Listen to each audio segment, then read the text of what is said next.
Demain, comme vous savez, c'est le grand rendez-vous, l'entrée principale du magasin. Donc on va essayer encore une fois de faire la même chose, ou sinon plus que la semaine dernière, pour faire entendre notre voix. Salut les amis, on lâche rien.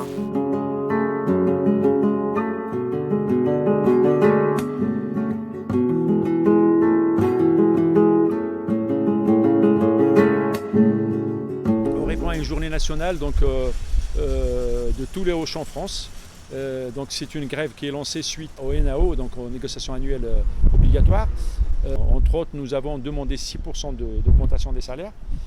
Alors, à notre grande surprise, on nous balance comme ça 1,5% si on signait. Alors, si on ne signait pas, c'est 1,3%. En euros, ça veut dire 15 euros.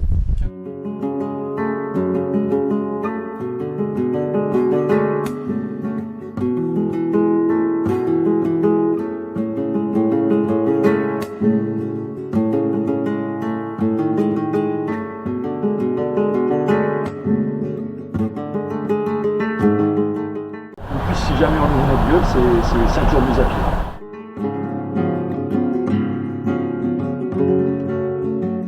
On était à peu près 390 salariés. Aujourd'hui, on est à peu près à 278 salariés. Vous imaginez, pour le même travail. Moi et mon collègue Gélal, on est dans le même rayon et puis on est délégués. Donc si on a des délégations, il n'y a personne, des fois zéro. Notre magasin, il est à 38% de turnover. C'est-à-dire chaque 100 salariés, il y a 38 qui partent. Moi, je me souviens de 10%, 15%, 7%, 8% de turnover. Ça veut dire qu'il y a une stabilité, ça veut dire que les salariés veulent rester. À mon avis, je n'ai pas besoin de sortir de Saint-Cyr pour comprendre qu'il y a un mal-être. On avait une prime, ça s'appelle une GDI, donc cette prime qui est semestrielle. Alors, ils ont décidé de l'intégrer dans les salaires pour les anciens et surtout, c'était pour l'arrêter pour les nouveaux. C'était quelque chose d'important pour nous.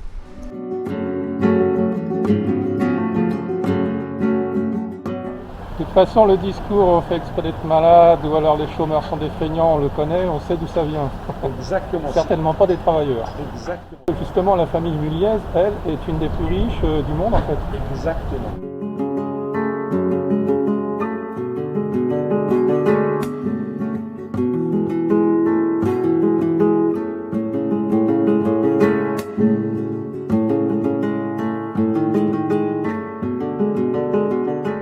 Donc c'est 15%, moi à la limite je m'en fous.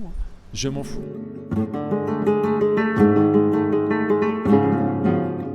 Avant quand on travaillait quand même, on vivait de son travail. Les gilets jaunes n'ont cessé de le répéter d'ailleurs, et ça n'a toujours pas changé.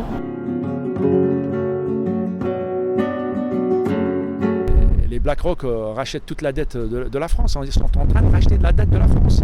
Le poids finalement financier de ce groupe, énorme groupe, mais qui est dans l'ombre en fait, parce qu'on ne connaît personne, sauf Macron, hein, c'est des copains à Macron en fait, qui est capable de racheter un pays finalement.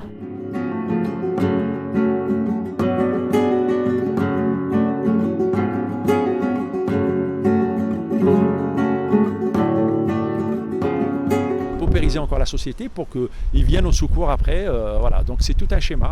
Farid, on peut dire peut-être que c'est finalement une création, la pauvreté, qui, par exemple, les fonds de retraite, Absolument. Ils sont bénéficiaires, ils sont énormes, Absolument. Mais le gouvernement, par exemple, dit qu'il n'y a rien, que c'est en déficit, etc.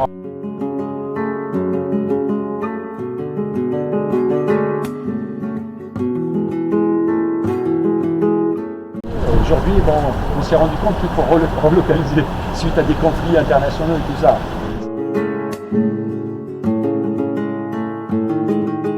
Il y a même des anonymes, hein, qui, j'ai vu des gens en fait, qui sont clients, qui viennent soutenir, etc.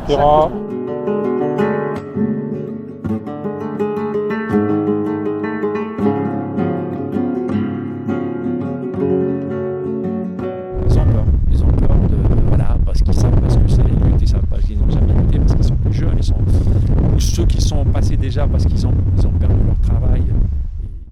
On va dire que de toute façon, même si ces petits jeunes, etc., bon, ils n'ont pas forcément la maturité politique de lutte, on va dire, ben vous êtes là pour ça, pour les aider.